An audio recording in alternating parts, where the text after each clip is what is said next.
للأسف المؤسسات الإعلامية الآن في مجتمعاتنا لا تتعامل مع الطفل البتة، إنما تتعامل مع الكبار وتنقل بعض الأشياء التي لا تتسم وطبيعة هذا المجتمع وهويته الدينية والوطنية.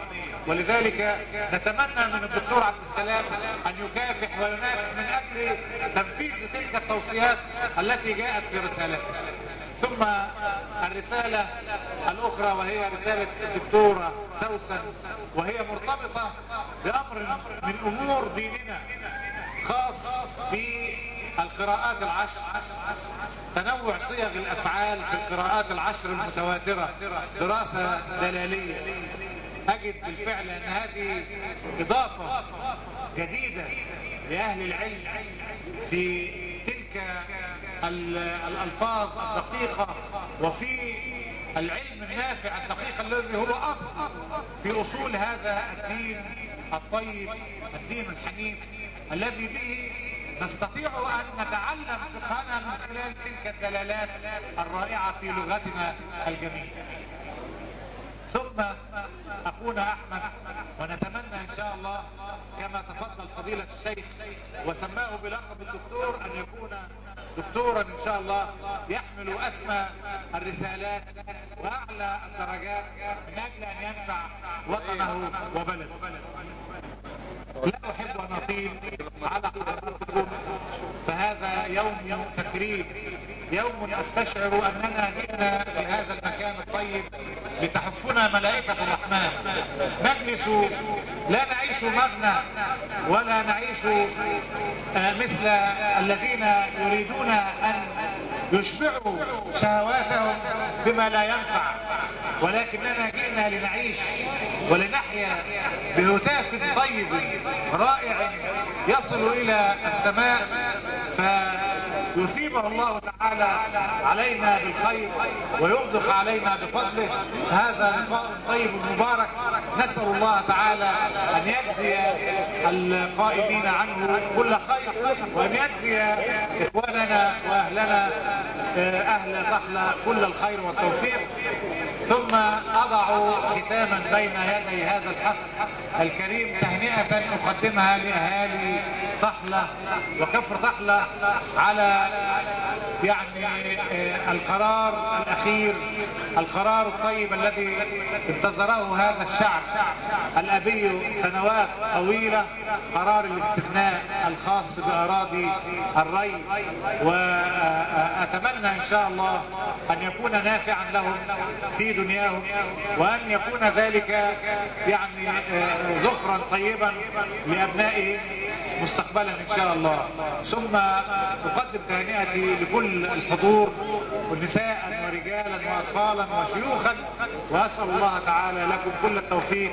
ثم أقدم تهنئتي الأخيرة لإخواننا المكرمين، لأن هذا الحفل هو حفلنا ليس حفلهم، حفلنا أن نتباهى بهم مع ملائكة الرحمن، أن يشهد الله تعالى هذه الليلة الطيبة الرائعة المباركة، ونحن نكرم أهل العلم كأننا نشارك ما كان يخبرنا به النبي صلى الله عليه وسلم عن أن الملائكة وأهل السماء وأهل الأرض لا يصلون على أهل العلم، يقدمون لهم الدعاء، يدعون لهم الخير، حتى الحوت في البحر يدعو لهؤلاء الصدق.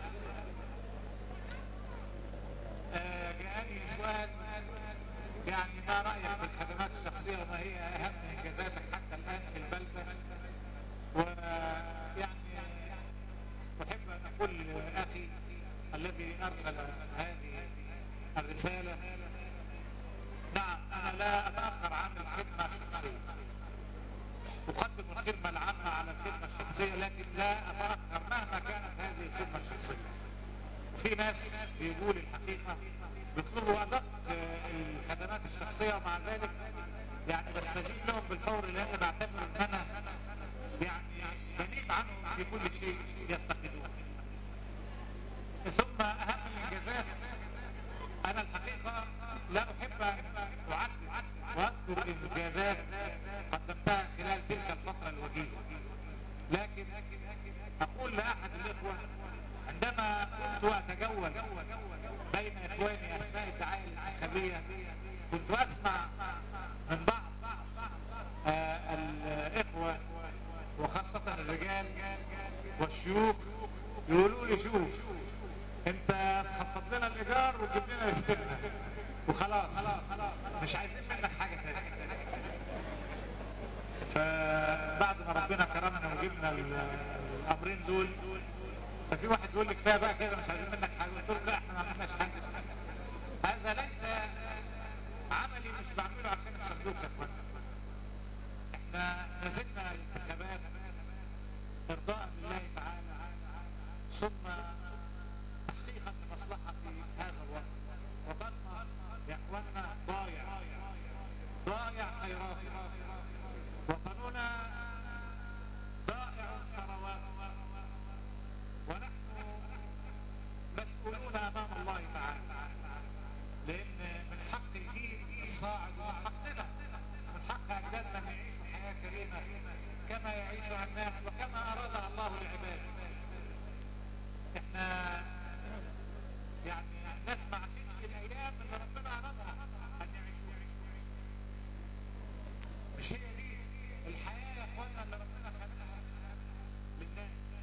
ربنا خلق الناس عشان يعيشوا حياه طيبه فيها حريه، فيها كرامه، فيها عز، فيها خير، فيها ابتلاءات. لكن الابتلاءات مش من اول ما يتولد يفضل في هذا الابتلاء لغايه لما يموت.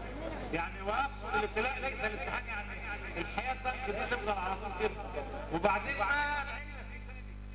ما عندناش لا ارض ولا خضره ولا مال ولا بترول ولا قناه سويس، لا ده عندنا كل حاجه. لكن اين تذهب هذه الاموال؟ اين تذهب هذه الثروات؟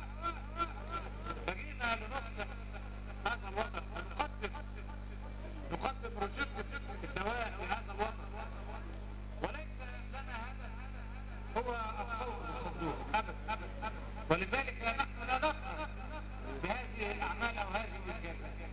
بعض الاعمال الاخرى اللي موجوده يعني بفضل الله تعالى في كافه المجالات، لا احب ان يكون هذا لقاء يعني لذكر ولسرد ذلك، وانما في النهايه نحن خدام هذا الوطن نخلص لله تعالى ثم نتجرد له، ونتمنى بإذن الله تعالى أن يحقق الله تعالى الخير على أيدي الصادقين الغيورين على هذا الوطن. لا أحب أن أطيل. هنيئا لكم هذه الليلة الطيبة المباركة، وتقبل الله منا ومنكم، والسلام عليكم ورحمة الله وبركاته. نشكر